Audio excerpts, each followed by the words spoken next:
हिम्मत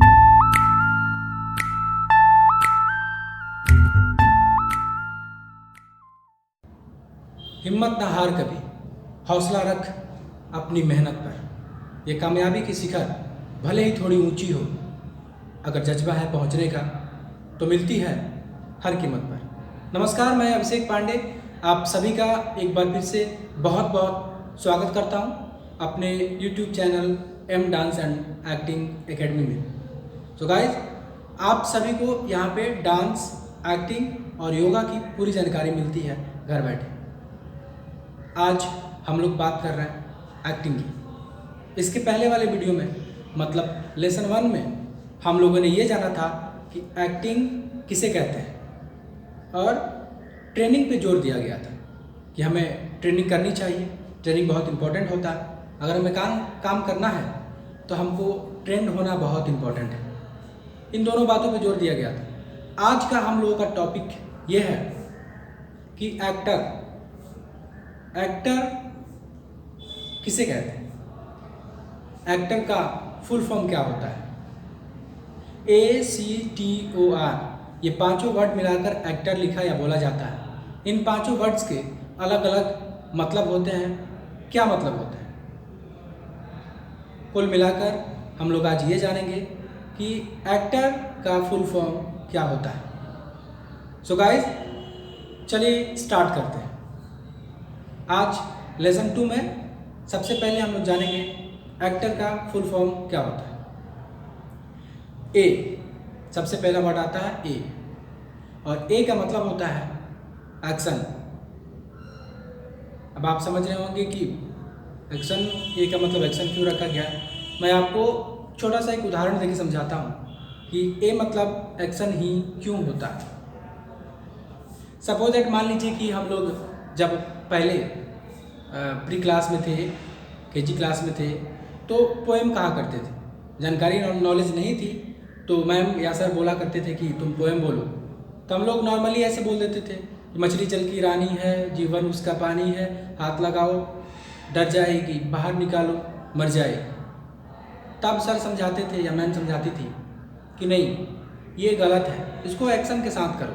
मतलब उसमें आपका बॉडी लैंग्वेज, आपके फेशियल एक्सप्रेशन, आपके हाव भाव सब कुछ दिखने चाहिए, तब जाकर वो परफेक्ट होता है।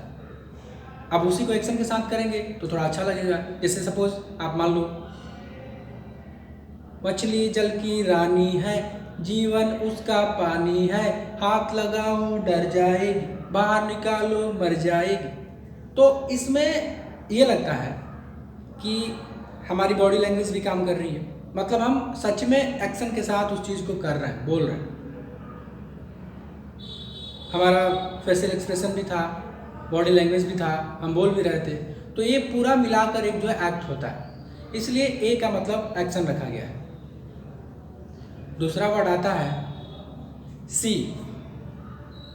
सी का मतलब होता है कंसंट्रेशन, और ये भी बहुत इम्पॉर्टेंट है। कंसंट्रेशन मतलब होता है फोकस करना, ध्यान धरना, किसी चीज़ पे ध्यान केंद्रित करना। सपोज एट, मान लो कि हमारा ध्यान किसी चीज़ पे नहीं रहे।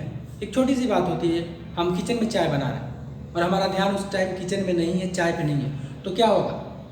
चाय भी खराब होगी, हमारे हैंड भी जल जाएंगे। इसलिए छोटी से छोटी बातों में कंसंट्रेट करना बहुत इंपॉर्टेंट होता है।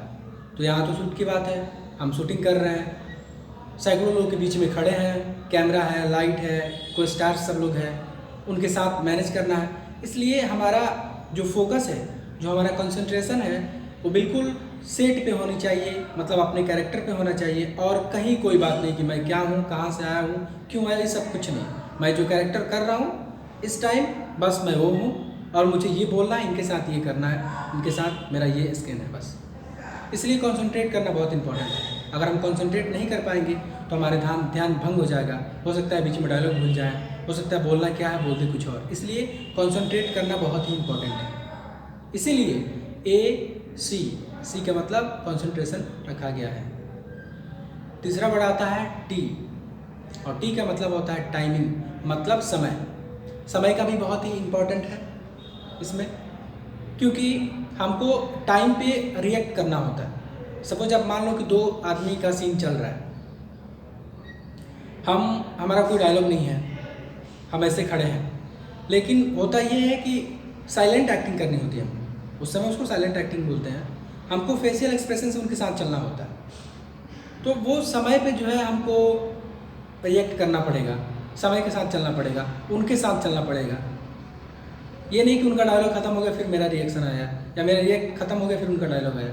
तो समय का जो मैनेज है वो करना बहुत इंपॉर्टेंट है, इसलिए ठीक है, मतलब टाइमिंग मतलब समय रखा गया। चौथा वर्ड आता है और ये बहुत बहुत ही इंपॉर्टेंट है, ओ।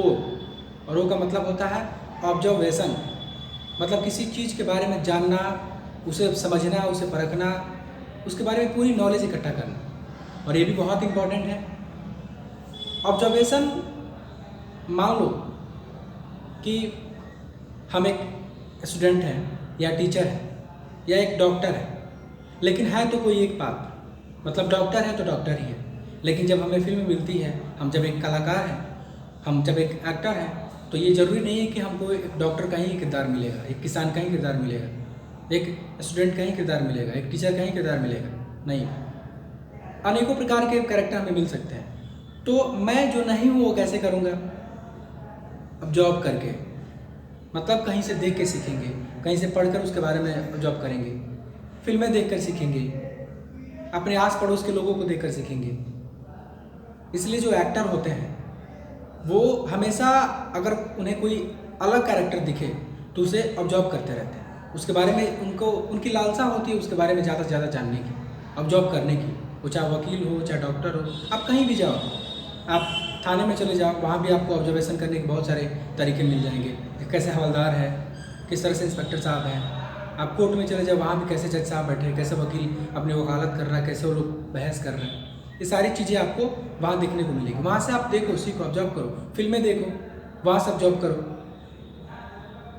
ऑब्जर्वेशन बहुत इंपॉर्टेंट है। और अब चौथा और आखिरी वर्ड आता है आर।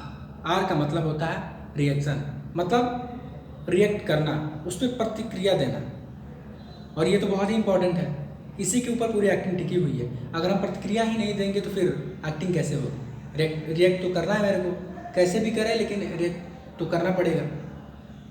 अगर हम किसी चीज़ पे प्रतिक्रिया ही ना दें, रिएक्ट ही ना करें, तो फिर एक्टिंग हुई कहाँ से? इसलिए आर का मतलब रिएक्शन रखा गया है।